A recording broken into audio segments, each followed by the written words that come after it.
What is up, everybody, and welcome back to the Small Lake City podcast. As you hopefully know by now, I am your host, Eric Nilsson, and we're a day late. It is Saturday, but it's because I haven't had internet for a week at my new house, and it has been problematic. So thankfully, that's hopefully going to be resolved by the time you're listening to this, so we can get back to our regularly scheduled programming. But for now, we have a pretty cool guest for this week.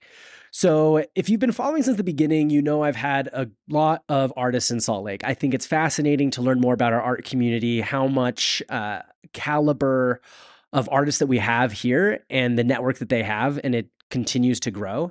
But this week, we're going to take it in a little different angle. So one person I've met through John Darley and Howard Lyon, who I've had on the podcast, is a man by the name of Ben Hammond. Now, Ben Hammond is not a painter. He doesn't even like painting. He does it every now and then to remind himself that he doesn't like painting. But what he does like to do, loves to do, is sculpt. So he is a sculptor and phenomenal at it. He's been doing it since he dropped out of college professionally, been working on some amazing projects, some huge works of art that he's been able to work on around the community, and has right now been working on a multi-year project with a client that I can't name, but it's going to be amazing when it's done. He's also one of few sculptors that do the busts for the NFL Hall of Fame. So does a lot of really cool projects. And like one thing I'll add is when you go into a workshop or studio of a sculptor, it is a completely different story. So he has all of his works in his studio, all of the different renderings from, small first versions all the way through, 10, 15 foot sculptures. It was fun to see that firsthand, but even more fun to get to know Ben, hear his story of growing up in Blackfoot, Idaho, learning how to build and farm, to becoming what he is now, a professional fine sculptor and also a yoga teacher. And if you were to see him walking down the street, you would never assume that that is what he did. No detriment to him, but he crushes it at both of these things, is a great father, a great person in his community, and just a great head on his shoulders.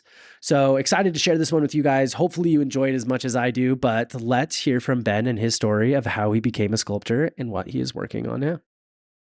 Check it out. Let's see. Make sure no one's dead before I record. Oh, yeah, it's good to be back here. Because I remember when I came over here the first time with John, it was funny because he prefaced it with just keep in mind, sculpture studios are way cooler than painting studios. And I was like, okay, why? And then we get here, and I'm like, oh, I get it. Everything is on display and everything is there. Compared to painting where it's like, oh, you do work and it's gone. Yeah.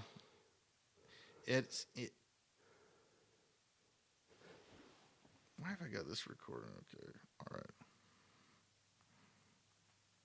I'm trying to type and get recorded. Okay. All good. All right, we're good. Cool. Yeah, sculptor studios are the best.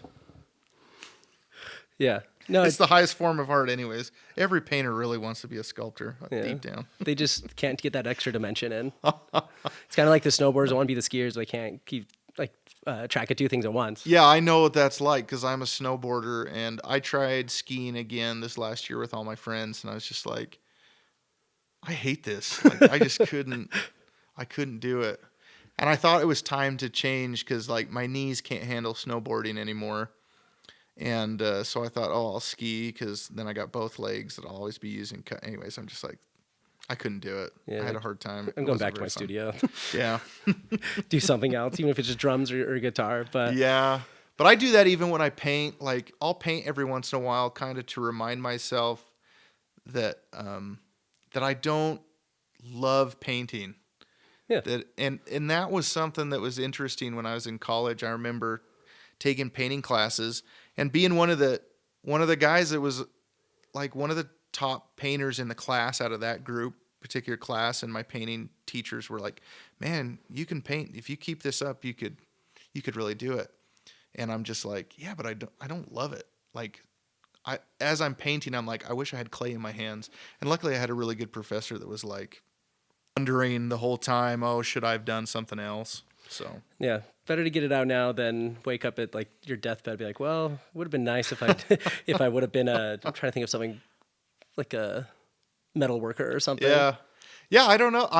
I've taught, it's interesting. I've taught a lot of workshops in the past, and I think that was the thing that I learned more than anything from teaching those workshops was how many older people, retired, always wanted to be a sculptor or an artist, but just either their dad wouldn't pay for art school, or everyone in their family told them not to, or they didn't have a supportive spouse or something like that. And it just made me so sad for them, because I was just like, I always had a really good support system from my parents, from my wife, from teachers that I had in school.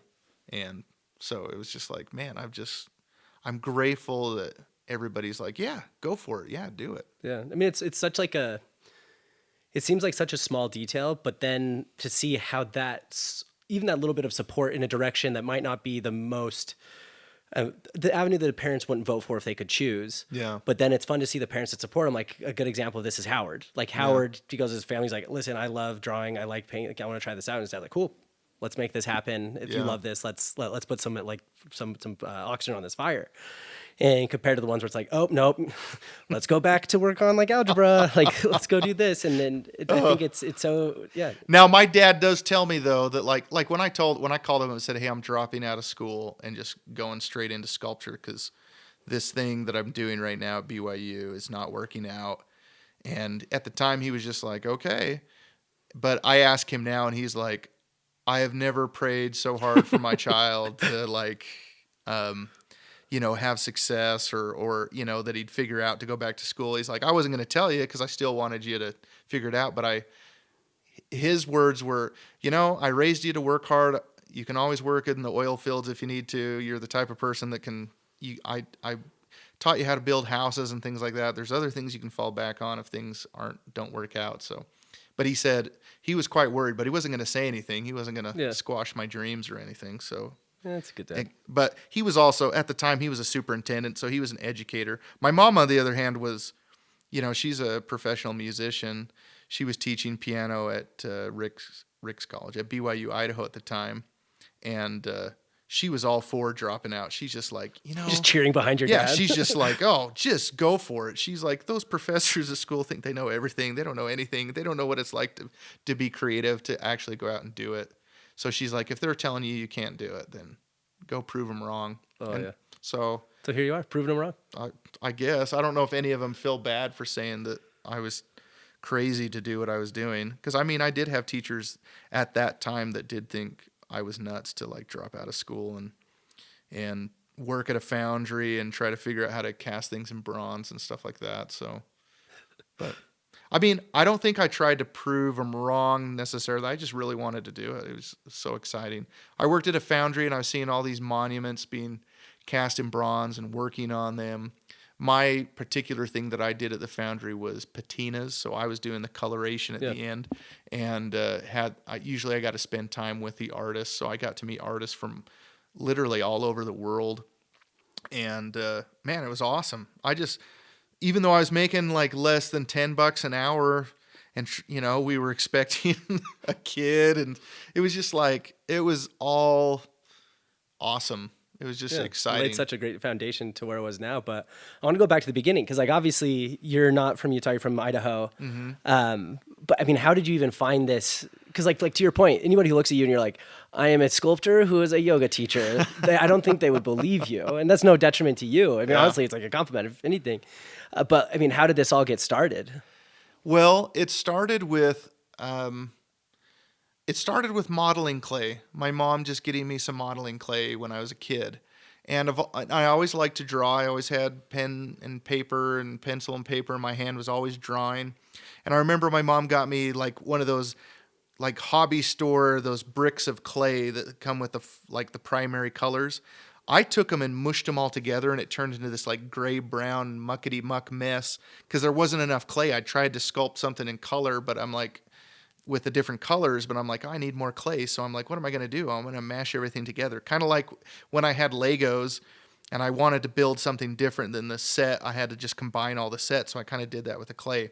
And that's when I realized that I wasn't as interested in color as I was as form. Like, so having a gray brown color of clay that I was mushing around didn't bother me. Like, a lot of people couldn't stand to mix those different types of modeling clay, but I did. And so that's when I realized as a young kid that I liked form. I liked like three-dimensional form. And then by the time I was in high school, I had this awesome high school art teacher, Mrs. Marriott, Colleen Marriott. And she wasn't herself a great artist, but she loved inspiring and pushing people to do great. So she brought in like professional artists all the time, as much as she could find in, middle of nowhere, southeast Idaho, where I grew up, and going to Snake River High School, which is outside of Blackfoot.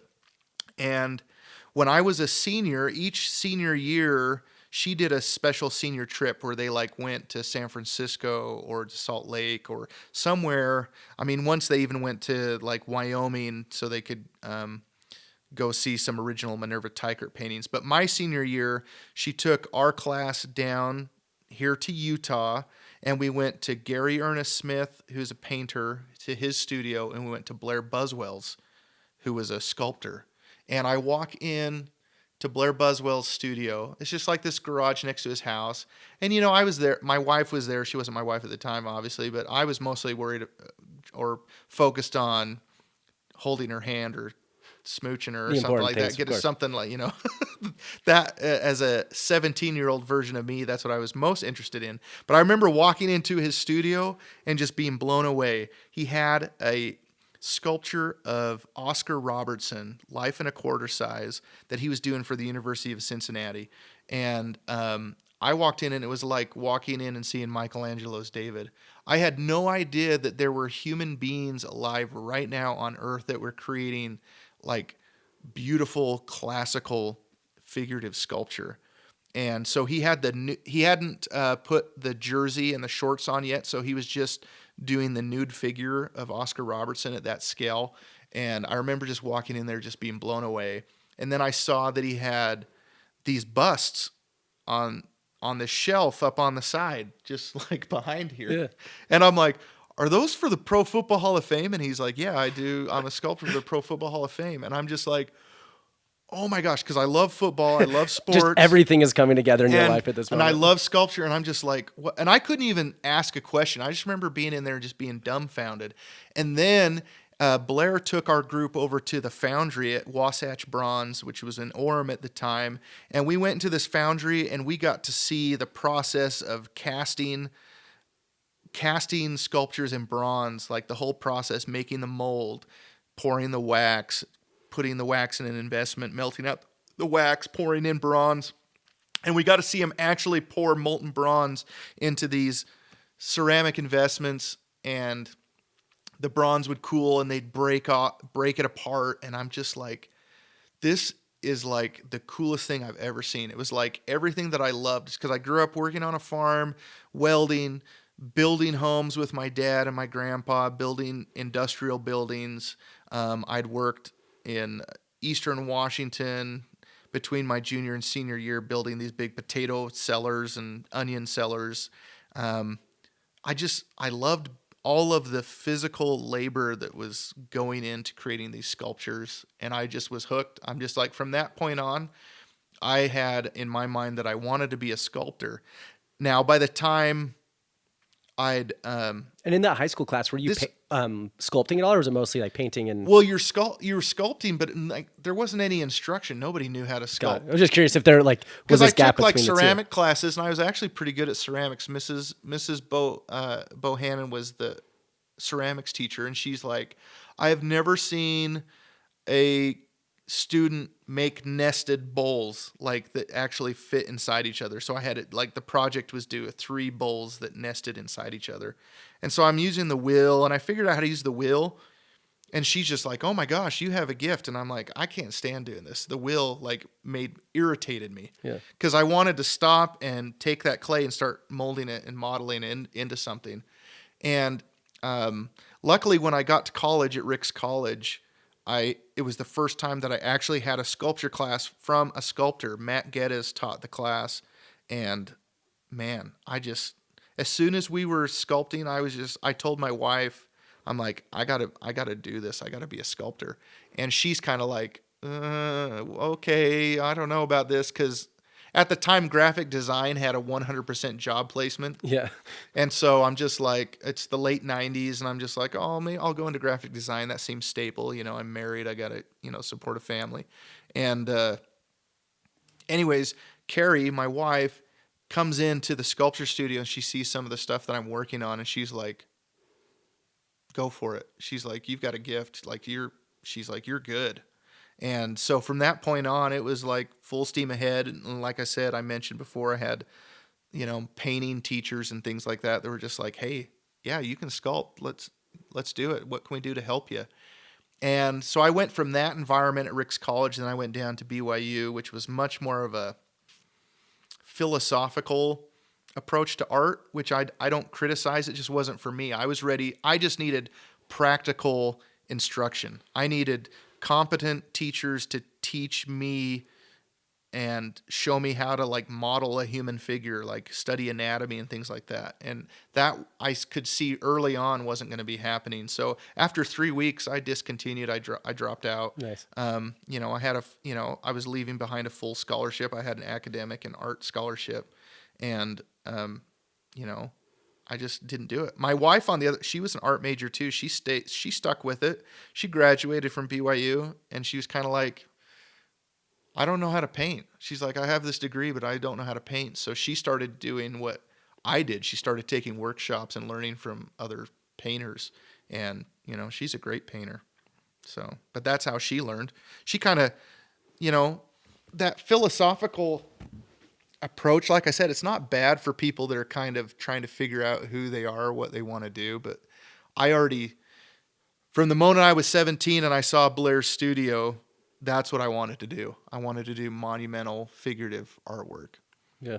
And so when I was down here going to school, I was just like, okay, if I really want to do this, I got to find the master. So I found the foundry where Blair Buswell was casting his work. I got a job there.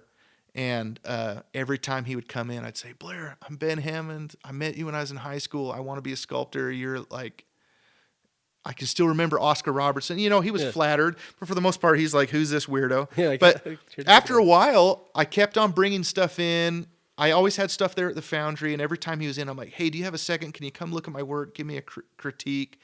And, he'd tear me apart and just be like, what are you doing? This is wrong. This is wrong. And he was really generous about that. And for me, that never bothered me to get like torn down. Yeah, because when you're that hungry for it, you want that feedback. Yeah. Coming from someone who you already respect so much. Absolutely. I mean, you're just this hungry dog ready to get like.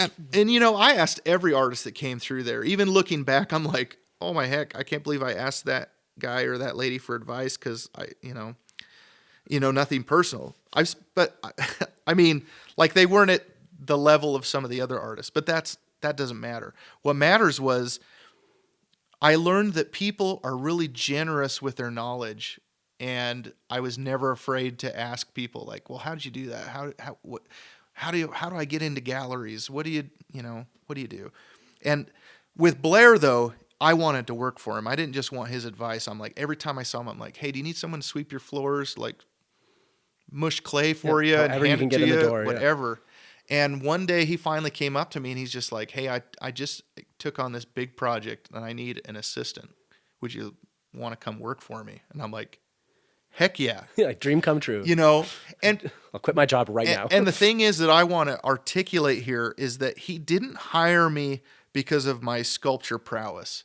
He hired me because I grew up building homes, so I knew how to do woodworking. I knew my way around power tools and how to build stuff.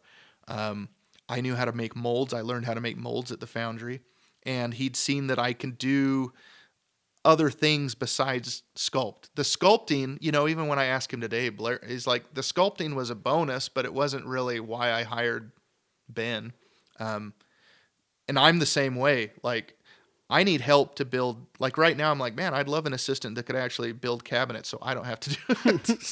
Because then I could go upstairs and work and then they could just build the cabinets for me. But I loved that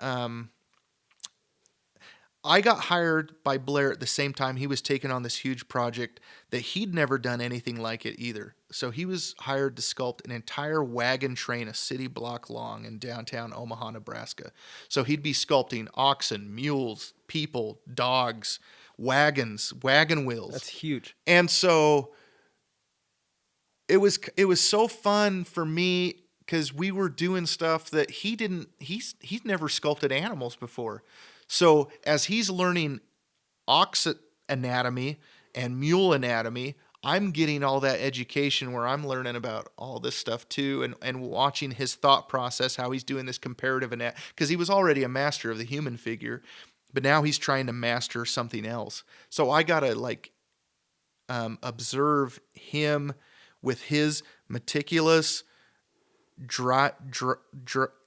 strong artistic drive for excellence, try to figure that stuff out. And it was so cool. So in the meantime, I'm sculpting a wagon, sculpting a roll of rope or a shovel or a pitchfork or, stuff that he doesn't want to do. Yeah, he's like, yeah, you can go So do I'm the spoon. sculpting all this stuff, but he's in the same room. And eventually I earned this trust relationship with him where not only could I sculpt a knot and rope or wagon wood texture or something like that, but he's like, help me figure out this ox's foot. Like, what is going on here? And so he was really generous with his time and open-minded, not only to make time to critique my work, but let me critique his work too. And that was something that I learned early on, that like the great artists look at everyone as a critic. Like, what do you think? What can make it better? What do you not like? What do you like? It doesn't mean you have to take to heart everything everybody says, but it's always good to bounce ideas around, and that usually results in the best final product. I don't believe in an artist, balling himself up in his own little room and not sharing with the world, and just one day he's going to open his doors and have some masterpiece. I think the best artwork, everything I've studied through the years, artists had sort of a group of peers that they trusted that helped inspire them and help them with their artwork, at least critique wise. I mean, there's always the exception. Michelangelo was definitely a renowned loner and very private about his technique and how he did things.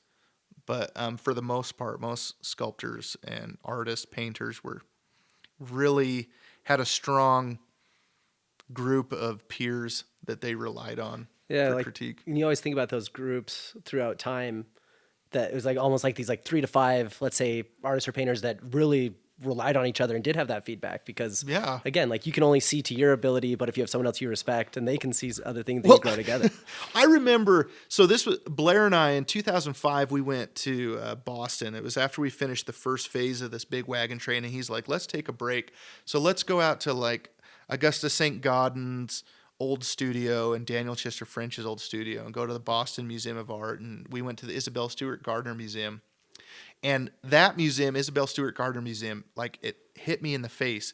All of a sudden I'm seeing these I saw an etching that Andrew Zorn did of Augusta St. Gaudens. And then I saw that Augusta St. Gaudens did this bas-relief of John Singer Sargent's sister playing the guitar. And then I realized, I'm like, whoa. So Isabel Stewart Gardner, she's this wealthy, aristocratic lady that loved art. She was very eccentric, and her architect, like her house is a museum now. It's like crazy. It has like a medieval room, and then it has like something from the Far East that she's like taken apart somewhere and then reassembled here in this house.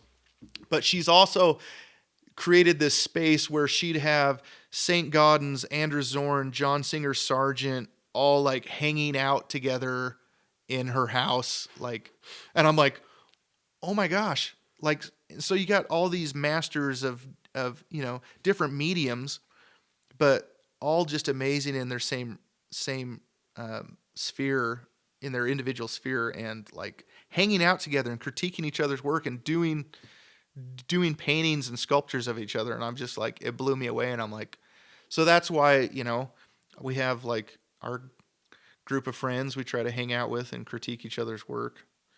Micah may or may not have called us the Art Vengers. I don't know. The Art Vengers. He didn't mention that one, but that's stuck now.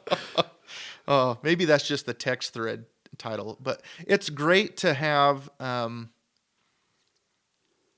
That's why Utah is so amazing. Like we go to shows all over the world, literally all over the world, and people are like, "Oh, where are you from?" And I'm like, "Oh, I live in Utah," and they're like, "What is going on in Utah, man? It is like all the best artists are in Utah." Even in the early 2000s, when I was first getting into galleries like in Santa Fe and Scottsdale, I'd go in there and they'd look through my portfolio and they're like, "Wow, this is great. Where are you from?" And I'm like, "Oh, I live in American Fork, Utah." And they're like, "What is in the water up there? Like What is another going one? on?" I remember one guy who's a gallery I was in for a while. He was an English fellow, and he's like, "Tell me, why are there so many great artists in Utah? Is it the church? Does the church command you to become an artist?" And I'm like, "No, what?" So that was probably one of the strangest things I've ever heard. But it always boiled down to the same thing. People outside of Utah recognized that Utah was this like artistic hub, and not only for visual arts, but through the years I've noticed with music and movies and television programs. There's so much filming that goes on here. There's something in the water that Yeah. happens more than you'd think. Well, and not only in the creative arts, but every creative field, like entrepreneurs, like people inventing things. Shark Tank, I think like 30% of the people on Shark Tank are from Utah County, something like ridiculous like pipeline. that. And it's just like, it's awesome. Because I grew up in, where I grew up in Idaho, you made things work. I remember just being on the farm. It's potato harvest, and you've got a welder and some pry bars and stuff like that. When stuff broke down, you had to figure out how to make it work. You couldn't just like order on Amazon a new sprocket or a new not that easy. link to your potato harvester. You had to like figure out how to weld it and jimmy rig it and make things work. And to me, I think I loved the creativity of just the simple farmer out, harvesting potatoes or sugar beets or grain, and just having to, be creative on the fly to get the job done. And even growing up on the construction site with my dad and grandpa, I mean, my grandpa, he could take a coping saw and miter two crazy pieces of, molding together that I'm just like, "Oh, I can't do it on this chop saw. What are you going to do?" And he'd like saw with this little tiny blade and make these two pieces fit so tightly that you wouldn't even need to caulk it or put any painter's putty on to finish it. And I was just like, I just remember as a kid just being blown away by high craftsmanship and people that just solved problems. Like they see a problem, they're like, "Well, let's make something work. Let's try to figure it out." And as an artist, that's all you're doing is you're solving a problem. Why doesn't this leg look right? Why doesn't this drapery or fold look right? Why doesn't this angle of the sculpture look as good as this angle? What can I do to change it? And you're just constantly solving problems. And you're mostly solving problems by making mistakes, doing something that's like, "Oh, that doesn't look right." And you just keep trying it until it's like, And you have to keep doing something, because if you Yes. just sit and stare at it, it's not going to take care of the problem. if you keep if I sit down and stare at my sculpture, it's lights out. I'm asleep. And he's out.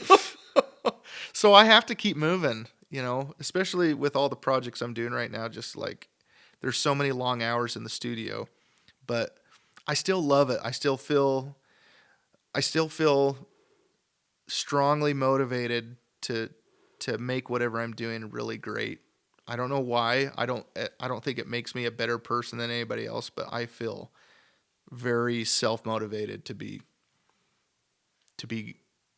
create great artwork, or at least something that hopefully somebody considers great. Yeah, and I think that's the beauty of art. It's like it's a journey, not a destination. It's not like you just go to law school, you become a lawyer. It's not you go to medical school, you become a doctor. And not to say that's the end of that career there, but it's this dedication to the journey because there is no destination, but you see so many people that are on the same road, the same journey to be there. And you start to realize like, hey, we could actually work together. Like even with, forgot his name, but the mentor that you had. Yeah, I mean, Blair. Blair, you're like, again, like be like, Blair, hey, Blair, you're here again. Let me show you this. Can I see that? Until the point he's like, all right, fine, come along. And then all of a sudden, like you almost catch up to his pace where you guys are relying on each other, riffing off of each other. And with this, I mean, huge project where he has to, like, it's not like he can be like, well, it helps if he can help, but if he can't help, then we'll just have him making clay and just doing more like administrative stuff or like behind the scenes stuff. And so I think that's one thing that's been really cool about like Utah and our community here, but it bleeds it, like to your point, it bleeds in everything else. Even, I mean, the conversations I've had with a lot of entrepreneurs and investors, it's very communal, and it goes back to the original feeling of like Deseret itself, of this just community that grows together, thrives together, and I mean lives for each other too. So I'm curious. So you have this experience with Blair. I mean, at what point did you leave the house, so to speak, and go fly solo, or maybe he was always part of the journey as you went on your own? Well, he's still part of the journey because we worked. Not only did we work together, and he was my boss for many years. I mean, I worked for him full time for from about 2001 to 2009, and then about half part time all the way to 2011. And from that point on, I've got accrued more and more work that it's just kept me too busy. And then he'd have me come and work for him for a couple weeks, like every quarter. And now it's to the point where the last 7 or 8 years I haven't been able to really help him at all, but he'll still like have me come over and give advice, or if he has assistants, like, hey, Ben's going to talk you through how to do this point up or whatever. And then the same thing, he comes over here, like when I was expanding my studio here, like, hey, what do you think? How should I do this? This is what I'm thinking. He's like, well, what if you did this? And it's like, oh, that'd be great. Like, I'm so glad he came over when we were framing, because I had half as many skylights. And he's like, that is not enough light. You got to double that. And I'm like, really? You think? And he's like, yes. And I'm like, oh my gosh, I almost made the dumbest that's mistake. a hard one to go back and oh and my change gosh, later. yeah, the roof and everything like that. But luckily, I caught the guys the next day. I'm like, I'm sorry, you're gonna have to frame in twice as many skylights. And they're like, okay, yeah, that's good thing you told us now. If we waited any longer, it would have been a pain. But that's fine. So they did. So about 2009 is when I stopped working full time. So I was working about 40 to 50 hours a week for Blair. And then I'd go home in my basement studio. I keep a picture of over the door right there. That's my old studio downstairs in the basement of our old house. Humble beginnings. Yeah, I love being down there. So I'd get home from work from Blair's like 6 or so. I'd spend some time with my family, get everybody, put kids to bed. By 9:30, 10 o'clock, I was back in the studio till about 2 or 3 in the morning. So that was where I had, another 5 or 6 hours that I could work on my own stuff downstairs. So the whole time I'm working for Blair, and Blair pushed me to do this. He's like, you've got to sculpt, you've got to work, you've got to go try to find your own niche and try to get into galleries. So that whole time I'm working for Blair, I'm sculpting, I'm winning awards, trying to get a name for myself. And the whole time when I show my resume, it's like assistant of Blair Buswell. It was funny when I finally changed my resume where I didn't have to ride his coattails, which isn't offensive or anything like that. It's just like at the time, that's all I could really say. I didn't have any monumental work of my own that had my signature on it. All I could say was I helped Blair Buswell. And I remember finally I started getting some monuments under my belt, and I remember my wife and I were working on updating my resume, and she's like, I think it's time to say, yeah, you worked for Blair Buswell, put it in the resume back here, but we need to make that not as important. Let's make it about you. Got to put you on that center stage. And so, yeah, from about 2010 till now, it's been, pretty much full time doing my own stuff. And it's been awesome. Blair always jokes because he's like, yeah, I trained him so well. Now he's my, stiffest competition, which is true. We've competed for the same monuments and stuff. And sure, he wins some, you win some. Yeah. And one of the times he was on the committee that helped select the artists, and he's really good. He's a good person, so he's not biased or anything or has any ulterior motive. But eventually he's just like, yeah, you were the best one. So I encouraged him, like, just artistic merit Let's just Yeah. go off artistic merit.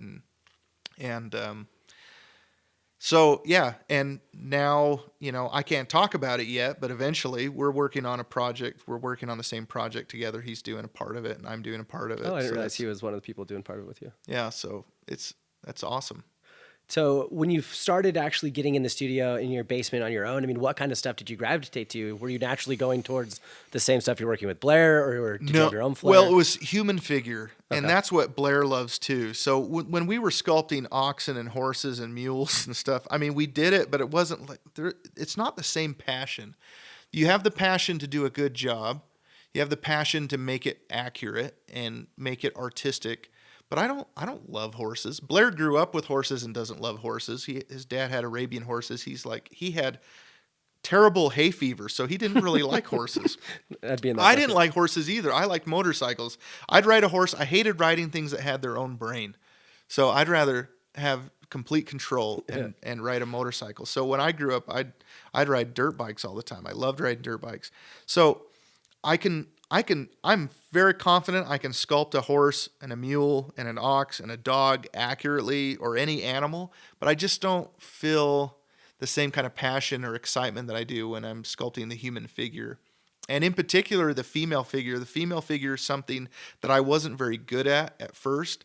And Blair told me as much. He's like, you really need to work on the female figure. So I started working with a lot more female models, trying to figure out the female anatomy and the differences between male and female anatomy. And I got to the point where I really loved the shape of the female figure. Where Michelangelo loves the male figure, I love the female figure, and everybody's different. Daniel Chester French, I think, is one of the best sculptors of the female figure I've ever seen. So he's probably my favorite sculptor who I if I need to go to the well, he's the first, drink I take is Daniel Chester French. But yeah, it was all starting with model studies, because that was the advice Blair gave me. He said, work from life. So I was organizing, and other artists that were young artists like me, we were trying to do all these community model sessions. And out of necessity, just because we were all so poor, it's like, we got to have a group of, 5 to 10 artists so we can afford to hire a model, to have a model come and pose for 3 hours. So that's what we did. And just model study, probably I had 3 model studies every week. And I think it was by about 2009 that I had read the 10,000 hours, the Malcolm Gladwell. And I'm like, I've literally put in 10,000 hours of sculpting from life. And the funny thing is that I tell people is, like, I was not an expert by any stretch. It was like after 10,000 hours, it was like, now I finally have enough knowledge in my pocket that I know what I'm doing. And that's about it. Like, I know what I'm doing with the human figure, the human anatomy. I understand it, but it's not by no means am I some anatomy expert or figure expert. But I finally felt confident where I'd compare it to, I remember Gary Ernest Smith, the painter, told me, one fine day, you're going to worry so much about your mixing your colors when you're painting. Should I go warmer? Should I go cooler? How do I go cooler? How do I go warmer? And you're thinking about all the color wheel and everything. And he said, one fine day, you just look down at your palette and you're like, warmer, darker, and you don't even think about it. You're just, and you don't. So that's where I got after about 10,000 hours, where it was like, oh, I feel confident, where I don't have to think so much about, this is that bone, this is that muscle, this is that, just like second nature. Yeah, it was just second nature, where it's like, okay, I got a figure in front of me. It's all abstract now. It's not bones, muscles, and sinews. It's shapes, forms, and now I can start creating artwork. Now I can start designing. And it's funny because you can even see it in my artwork, where early on, from about 2004 till about 2010, everything that I did was a single figure that was well rendered with some drapery on it, and that's about it. And some other elements, whether it was a nude figure or a draped figure. Then after about 2010, all of a sudden, you start seeing more like rocks or dramatic, like wings start appearing on some of my pieces. And it's like, because I was done just sculpting the human figure. The human figure was a vehicle to create artwork, and whether it became an angel or multi-figured pieces. And that's what I really started gravitating towards, was multi-figure pieces. And that's kind of now what I'm kind of known for, is my real dynamic, interlocking, like multi-figure pieces. Yeah, I mean, it's fun to like probably look back as an artist, because even things I've done, I look back and I'm like, yeah, we've come a long way. But it's fun, I bet, to be like, oh, here's one of the figures that I first did with Blair compared to looking at this. You're like, this is night and day difference, and seeing how you go, like, in such a tangible way too. Because I mean, everybody can see eventually that they've grown over time, but there usually isn't this well documented, very tangible, very like obvious ways to see it different. And especially as you continue to work and get refined, your eye gets more attuned to it, and you only know what you can learn and understand. So I think that's such a fun process to go to. It really is. And I love looking in here and like seeing, like, I remember when I did this piece here, the stone cutter, that was like 2004, I think. So I had this like rugby player from Samoa that modeled for us. And I was really into Mahanrai Young. I think they had a big show at BYU of like an introspective of all of his work. So I did this big, strong laborer. And I'm like, yeah, it's a figure, and it has some artistic value, but mostly it's about the figure, about the single figure, the tension holding that rock. And then all of a sudden you go across the room and you have that sculpture over there with the 8 figures, the 7 women and the little boy all intertwined that I did for the women's walk. And I'm like, okay, yeah, that journey from 2004 to 2017 is a huge jump in, I would say confidence. Confidence would be like confidence that I can pull off a multi-figure, all this drapery, all this hair, all this stuff coming together and making a concise, like simple form, even though there's tons of figures and stuff to it. Yeah. And so I'm curious. So I didn't know about the story about when you went on the trip and you saw that he was working on the Hall of Fame bus, but how did you get to in turn also be one of the people that can make the Hall of Fame bus? Okay. So in 2005, Blair finally, and I'd been working for him for about 4 years at that time in 2005. And I'd helped him block in a few busts, and he's the head sculptor of the Hall of Fame. He's the guy. He's the one that's got a contract to the Hall of Fame. If anyone else does a bust, it's his doing. He picks the other artists. So in 2005, I blocked in a couple busts for him. 2006, I blocked in a bust even closer where he's like, take it as far as you can. Oh, wow. And I'm like, okay. So that one was Benny Friedman. So it was an old timer. It was a posthumous bust. So I just had a few pictures, and Blair's like, just take it as far as you can. So I did. And then he finished it. And the next year he said, okay, this one's going to be yours. This one you can sign. Even though he still helped me a ton on it. But he's like, I mean, I can still remember at the end, he's like, I guess you can put, I mean, you didn't do this, you know, I did it. Like I led you here. And I'm like, and I remember being kind of annoyed at the time. Now I totally get it, but I'm just like, oh. And it was just interesting. The way I'd describe it, from about 2007 till now has just gradually been less and less hand holding from Blair. Where now, like in the last 10 years, I mean, it took 4 or 5 years before he's like, okay, you finally get it. You can do portraits now. Now you're a portrait artist. And so, and I've kept learning. And every time I think I'm pretty darn good, like every year I'm like, oh my gosh, this year's Hall of Fame bus, I did awesome. The 3 guys I did this year, or 4 guys I did this year. And then I go and see what Blair's working on. And I'm like, gosh, dang it. Right when I think I had it. Yeah. Well, and to me, it's just always, you can't beat 20 extra years of experience. So Blair's 20 years ahead of me in his career. So no matter what I do, I can't make up for those 20 years because he's been at it and he keeps trying to improve too. So, and it's okay. There's certain things that I do better than him, like bas relief. Like whenever he's working on a relief, he's like, "Get over here, relief master. You're the guy that understands this." And so yeah, I help him out. He helps me out. It's especially when you're doing a portrait, it's always good to have an extra set of eyes. And the best part about Hall of Fame is both of us usually get to meet the guys, and so we know what they look like, and we observe certain things and help each other out. And So yeah, the Hall of Fame thing. So from about 2007 to about 2010 was a lot of help from Blair, and then it lessened and lessened, and now it's, you know, it's just pretty much, it's kind of my gig. It's That's my cool. gig to inherit from him when he's retires from it someday, if he ever does. Yeah. His retirement from the Hall of Fame will probably be at his funeral, where I'm like, well, I guess he's finally done. Weird. He dropped this note saying it's my job now. Huh. He signed it too. Doesn't look like my handwriting at all. So, yeah. Well, it's, you know, it's literally, that's the understanding contractually and everything. But anyways, There we go. it's just like, He just loves it so much. he loves it so much, and he's just so good at, I mean, it's not like he's slowing down or getting less capable. Yeah. So, I mean, it's like when I was talking to Howard, I was like, oh, like what's like, he'll have friends come up to him and be like, well, what's after painting? He's like, if I were to retire, I would travel and I would paint.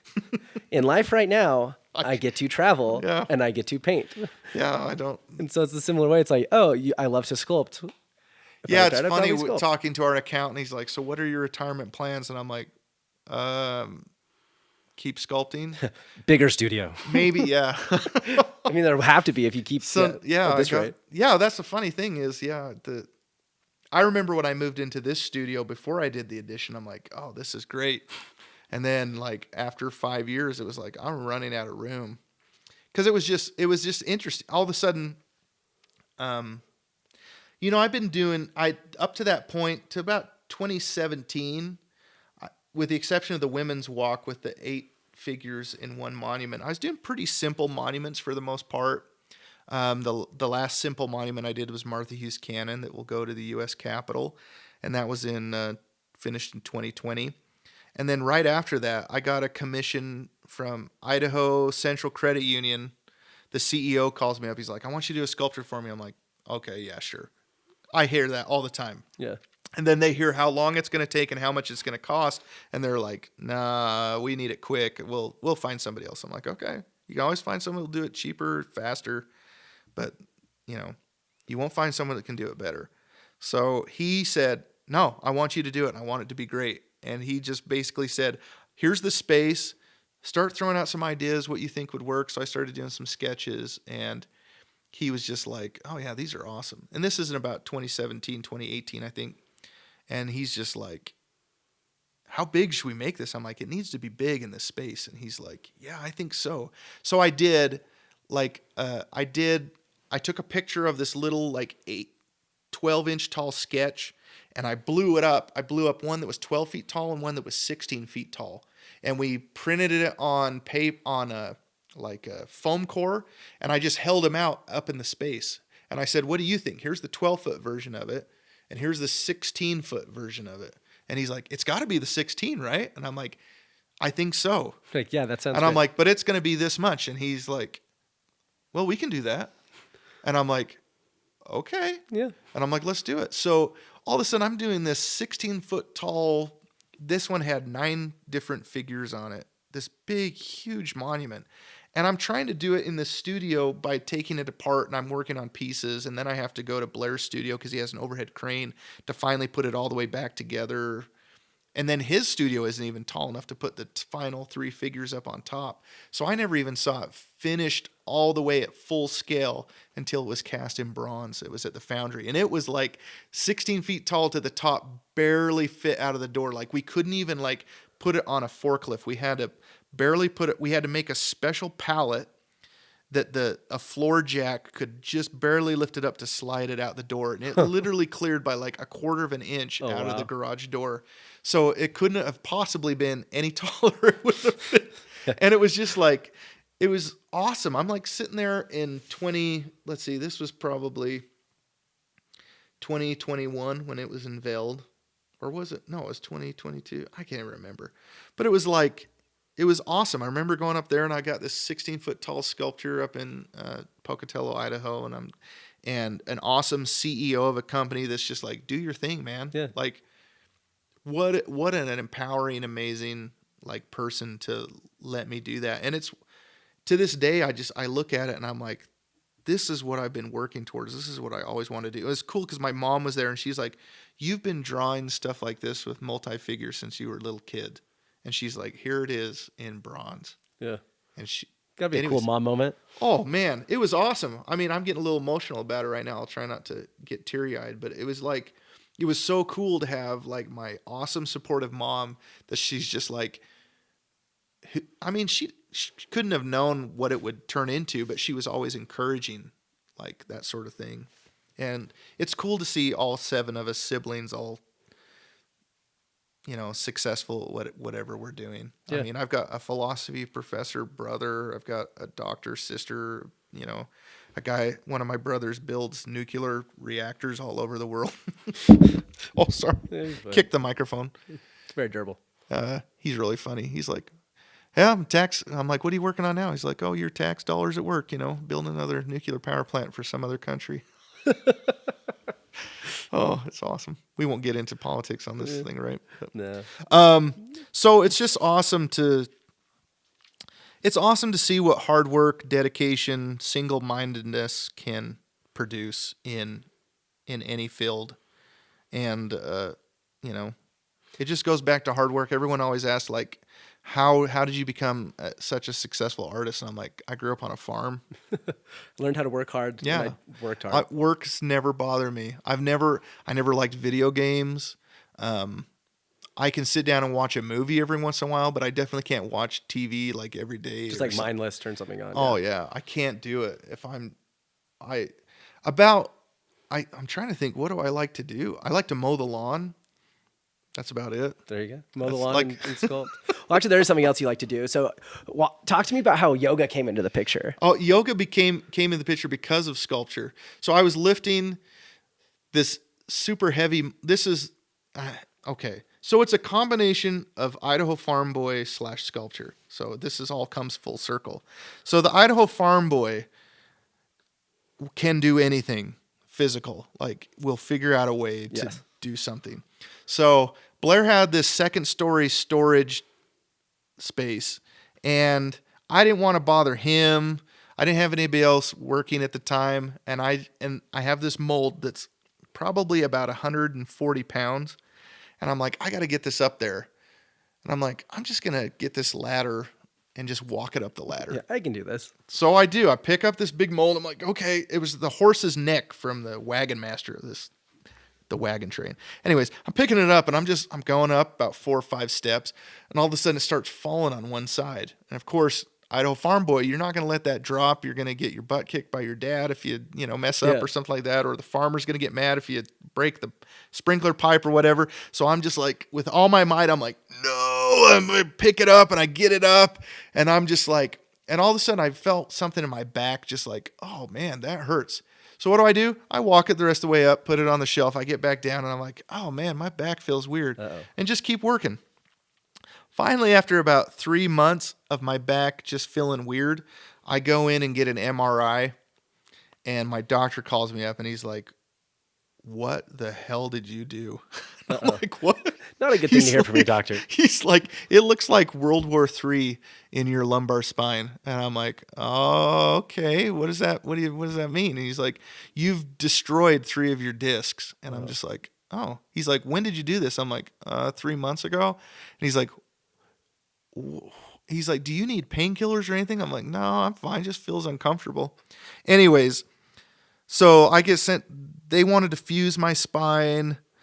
I went to this chiropractor because I'm like, I don't want a rod in my back. And anyways, and the whole time I'm still working. I'm still lifting weights and stuff like that. Just like whatever.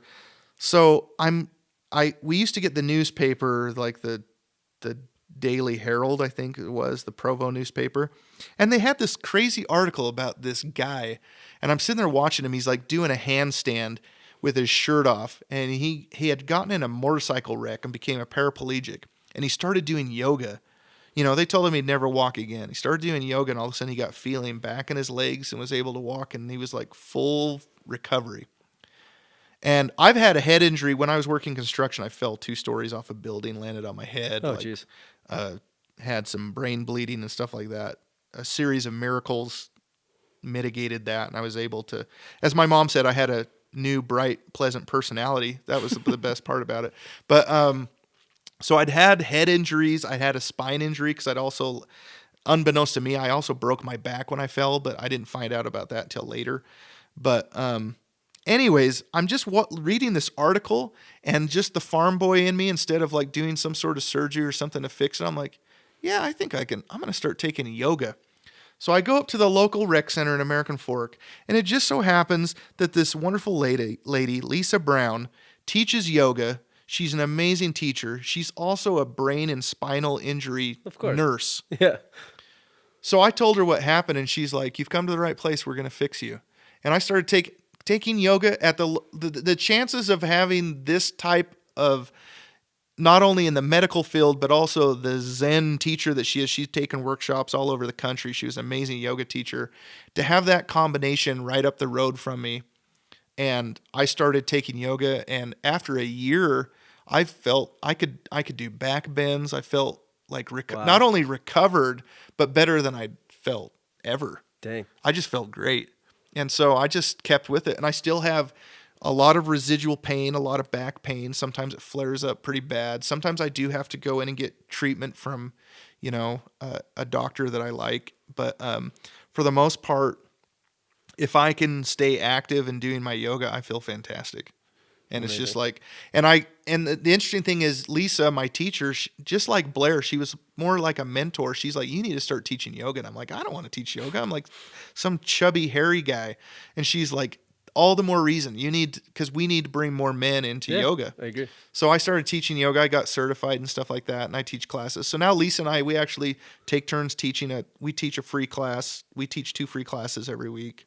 That's awesome. And we have a group of ladies. Still, every once in a while, a couple guys will come, but for the most part, it's a bunch of grandmas that can do handstands and push-ups, and they're tough sons of guns. They're like end of days. That's the group of ladies you want to hang out with, because they are tougher than nails, and they're just awesome. Bunch of grandmas that can do more push-ups than their grandsons that play football and stuff like that. Like my boy that plays rugby and football, he doesn't like to come to yoga. He's like, it's too hard. I hate it.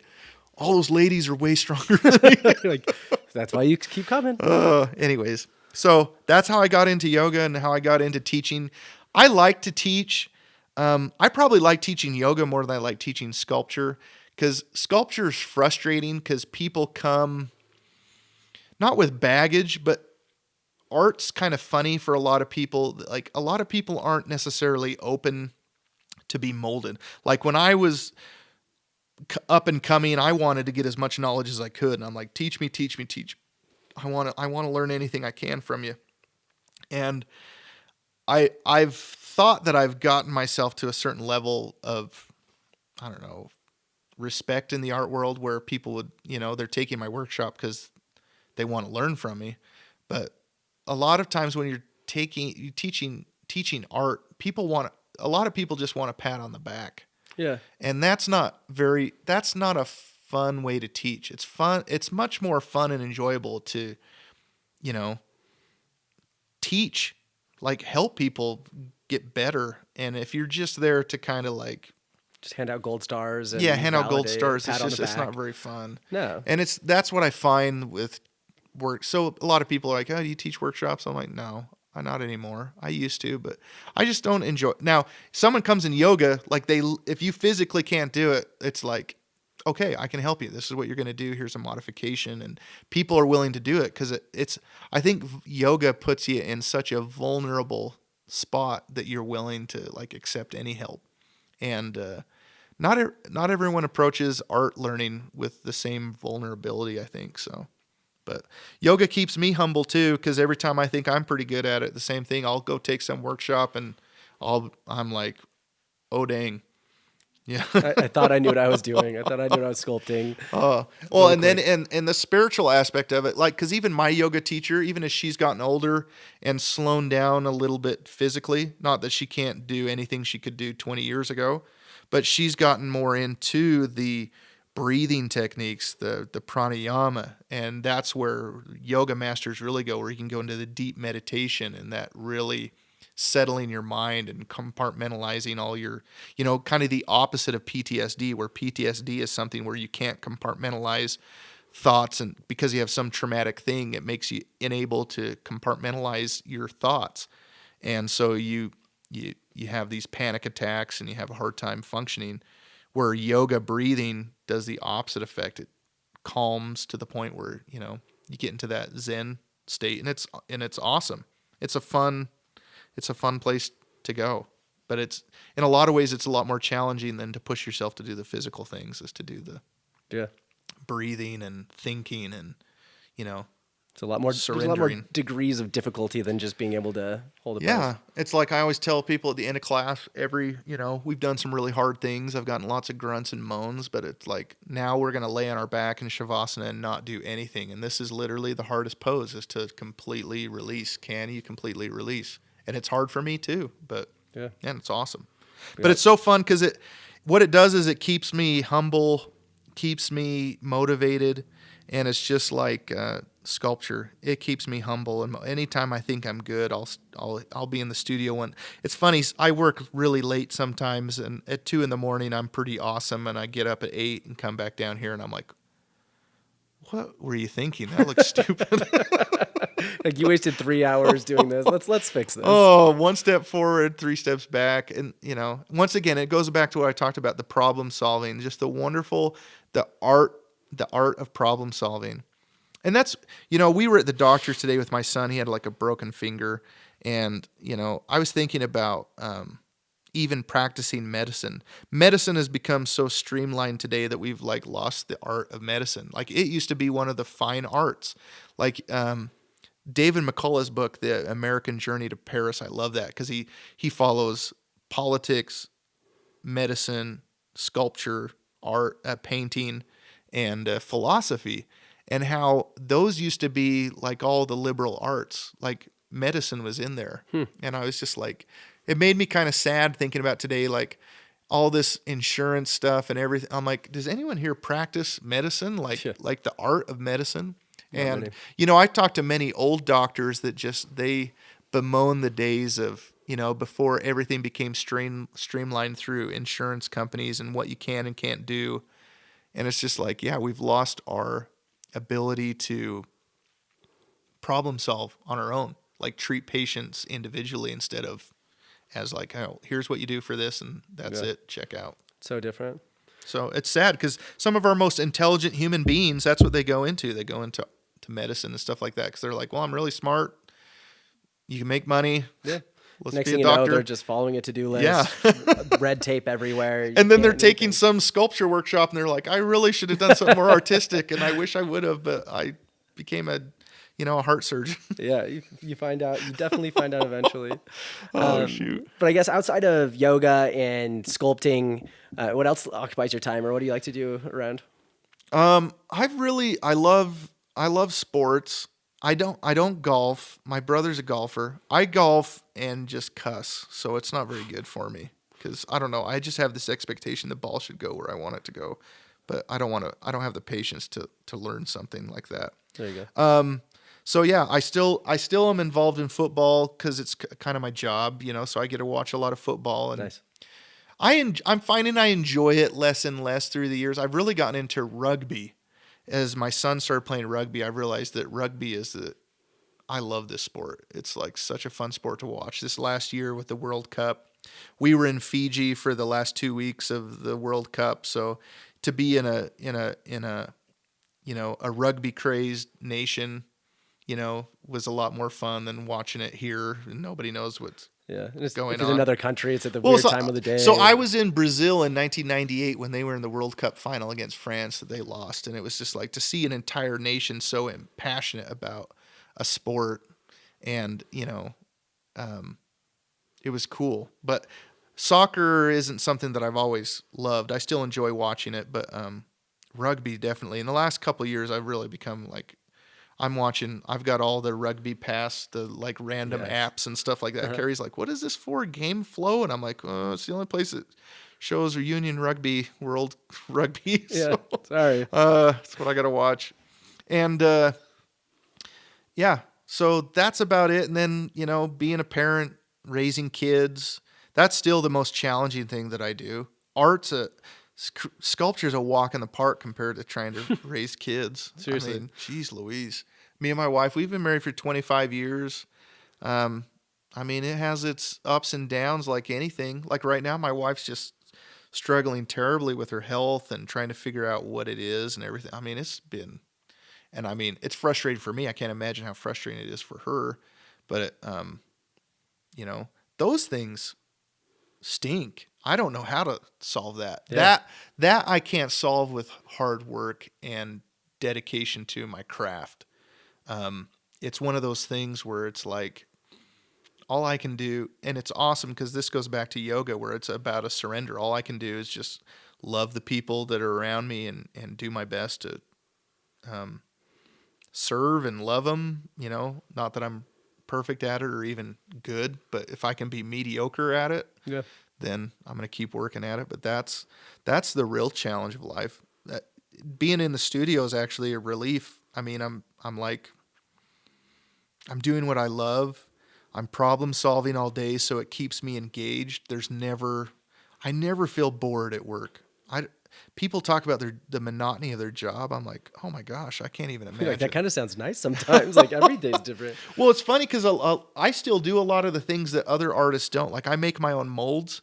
It's cathartic for me to like mold the piece after I'm finished working on it, to paint silicone rubber over the whole thing and put plaster on top of it and bugger it up and damage it through the process of making a mold of it. And people are like, why do you make your own molds? And I'm like, they're like, is it to save money? And I'm like, no, I just do it because it's monotonous. It's something that it has a start and an end, and then you're done.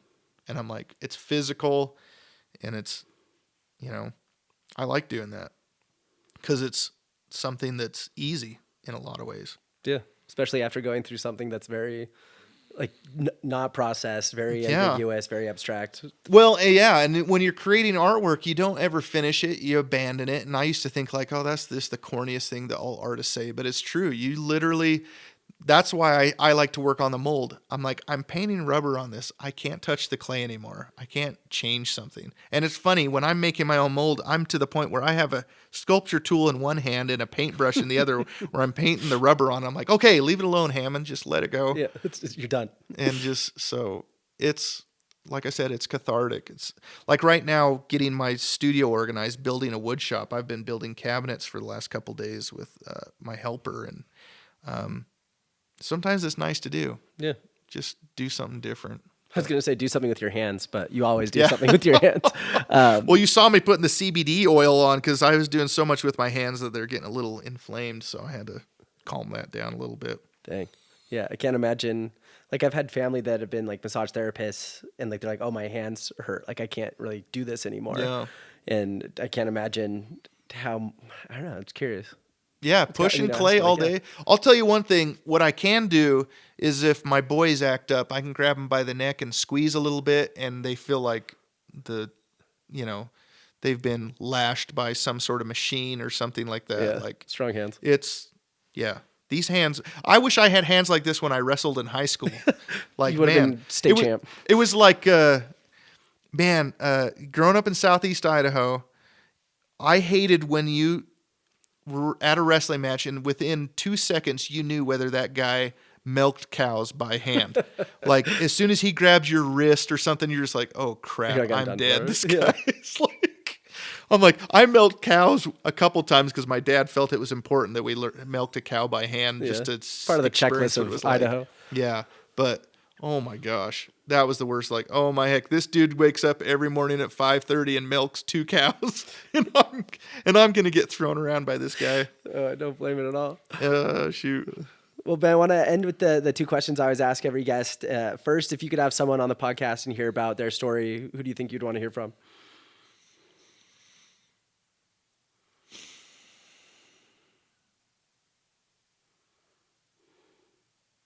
Someone from Utah? From Utah, lives here, someone has a cool story, anything and everything. There's one of the most interesting people, I'd say Matt Harper. Matt Harper, he grew up in Blackfoot, Idaho. He called me up years ago, and just his wife's an artist, so we've always been kind of run into each other because of art things. And he calls me up, he's like, hey, you want to go to lunch? And I'm like, sure, yeah, I'll go to lunch. And I was like, man, is he trying to network or what? You're like, what's going on? here? And, because we weren't like, we grew up in the same area. We weren't necessarily friends. We were more had like friends who were friends. And we were going out to lunch, and I'm like, what's up? And he's just like, oh, I just needed to visit with somebody else from Idaho. And I'm just like, okay, that's awesome. So we've gotten to be friends over the years. He's actually the one that built this addition onto my studio. Oh, interesting. And he's one of the most fascinating people. He's really sharp. He has like he was doing a PhD in geology. He still works as a what do they call it when you hire somebody to come and give advice? Why can't I think Consulting? of it? Consult. Yeah, he still does some consulting for some geological things for companies and stuff like that. But super smart guy. But just real interesting story how he got to now he's building custom homes and built an artist studio, and he does great craftsmanship, and he's just a guy that grew up like I did in Southeast Idaho, and now he's living in Utah, and he's a successful contractor, and like I said, builds really beautiful high-end homes and stuff like that. That's awesome. Yeah. In fact, he was excited to do the studio because he's like, finally, I can just build a box. He's like, I don't have to do anything else. I don't have to do a kitchen. I don't have to pick out marble or anything. It's just like, it's straightforward.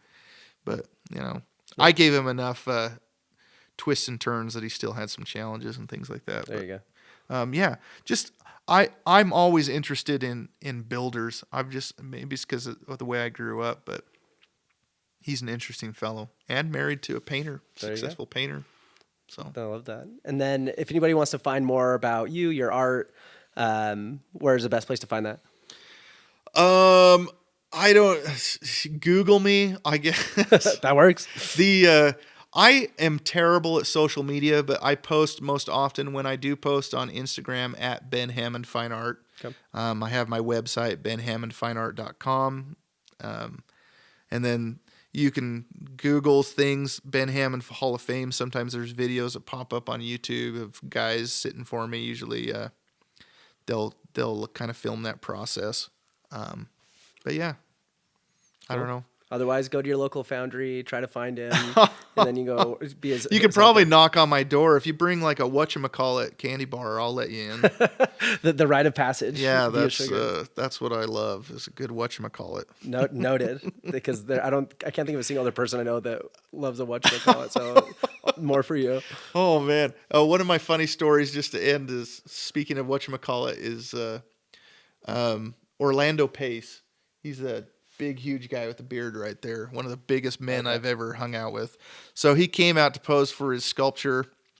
And, we went to lunch at the Wing Shack. Usually, Wing Shack's one of my favorite places to bring football. Me and John players. went there last time. Oh, I love the Wing Shack. So anyways, we go to the Wing Shack. We get wings. And, we've eaten enough that most people are full. And I tell Orlando, I'm like, I got to run over to they used to have a 7-Eleven next to it. And I'm like, I got to go grab a couple whatchamacallits. You want a candy bar? And he's like, you're going to eat a candy bar after we ate all those wings? I'm like, I need some chocolate to settle my stomach. And he's just like, he laughed about that. He's just like, yeah, give me a whatchamacallit. I've never had one. And anyways, I get him a whatchamacallit. We have whatchamacallits, and he's like, that does taste good after. And I'm like, you're darn right. Told you. So, and then on the way home, I'm taking him back to the airport, and he's like, is that an In-N-Out? And I'm like, yeah. And he's like, oh man, I'd love to stop and get it in. Let's get an In-N-Out. I'm like, let's do it. So we get In-N-Out. So after we ate wings, and then that dinner, we went to In-N-Out, take him to the airport. The next time I see him is like 2017. We're out in Canton, and Jerry Jones is having his big party. I wasn't invited, but Orlando was. Orlando sees me in the hotel. He's like, hey, Ben, come here. And he's like, I'm like, what's up, Orlando? And he's like, his wife's with him. He's like, this is Ben. This guy can eat as much as I can. And he taught me about whatchamacallits and eating chocolate after you have a heavy. He's like, it's the best thing to settle your stomach, isn't it? I'm like, yeah. And anyways, so we were laughing about that. And he's like, you going to Jerry's party? And I'm like, no, I didn't get invited. And he's like, come with me. So because I ate a whatchamacallit after wings, it got me into this private party at Jerry Jones. And I've never been to anything like that since or before. But holy cow, that dude knows how to throw a party. It was pretty awesome. Like private, like concert, Justin Timberlake. Like Dang. it was crazy. I'm like, and I've never listened to Justin Timberlake before or after, but that was sweet. But that was night pretty cool. amazing. So there you go. Never underestimate the power of a whatchamacallit. Oh yeah. Or eating like like I eat too much probably, but anyways, makes you happy. it impressed Orlando Pace. That's all I got to say. It sounds like it worked for me. Well, thanks again, Ben, for having me, especially in your studio. It's always such a fun place because sculpturing studios are by far the best. Yeah, we all know that. Awesome. Well, thanks, man. All right. It's so funny because I had heard I can't remember who told me the story about the back and yoga. Someone did in passing. It might have been Howard actually. I was like, wait, what? And he's like, oh yeah, you're gonna have to ask him. Just funny. Yeah, Howard used to come to some of my yoga classes. He's just like, oh, I can't do any of it, and I'm just like, Well, that's why I'm here. do I unplug this? I'll take care of it. Okay. Yeah, I know. One thing I've had.